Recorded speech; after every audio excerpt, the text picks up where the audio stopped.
Le gamin avait un regard de dégénéré. Il devait avoir dans les 2-3 ans. Mais on aurait dit un crétin des Alpes. Vraiment, tu sais, avec le goitre et tout, quoi. Et ça faisait 2 heures qu'il hurlait non-stop en face de moi dans les places carrées du train. Et sa mère, qui était assise à côté, elle avait une tête, on aurait dit un surmulot, quoi. Elle disait rien, elle était là, le nez plongé dans son téléphone. Au bout d'un moment, j'en ai eu marre. J'ai pris mon gobelet comme ça, je lui ai balancé à la gueule au gamin. Et enfin, c'était de l'eau, hein. Attention, je suis pas fou, quoi, quand même. La mère qui se met à hurler, mais comme une folle. Bon, je réalise que je suis allé un peu loin. Donc je me dis, je vais essayer d'apaiser le truc avec de l'humour, quoi. Donc je lui dis, vos hurlements, si c'est une manière de me faire comprendre que vous aussi vous voulez que je vous rafraîchisse, je suis désolé, mon gobelet est vide.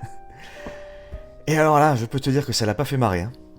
Parce qu'elle m'a envoyé une torgnole dans la gueule, mais de l'espace. Mais bon, comme j'ai fait 2 ans de psycho à la fac, je réalise, je me dis, mais en réalité, elle est en pleine crise d'hystérie. Ce qu'il faut, c'est la ramener au corps. Et comme je suis ceinture orange de karaté, instinct, je lui fais Touchi, tu sais, au niveau du cou, pour lui bloquer la respiration et la faire redescendre. Là, c'est immédiat, elle se calme.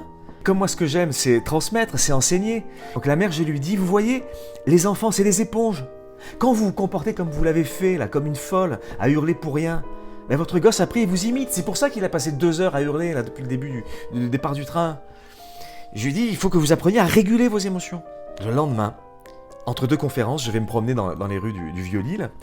Je passe devant la terrasse d'un café, et là, sur qui je tombe ? La mère ? Exactement, la bonne femme du train. Elle était debout, ivre morte, avec son gosse à côté, en train de hurler sur un type qui était assis en terrasse. Et le type, il lui dit, non, maintenant tu te calmes, je sais pas si c'était son mec ou quoi, il lui dit, t'es complètement folle, tu t'assois. Là, qu'est-ce qu'elle fait ? Elle prend une pinte de bière, elle la balance à la gueule du mec, et elle lui dit, je suis pas folle, j'apprends à réguler mes émotions pour que mon fils ne devienne pas une éponge de merde comme toi.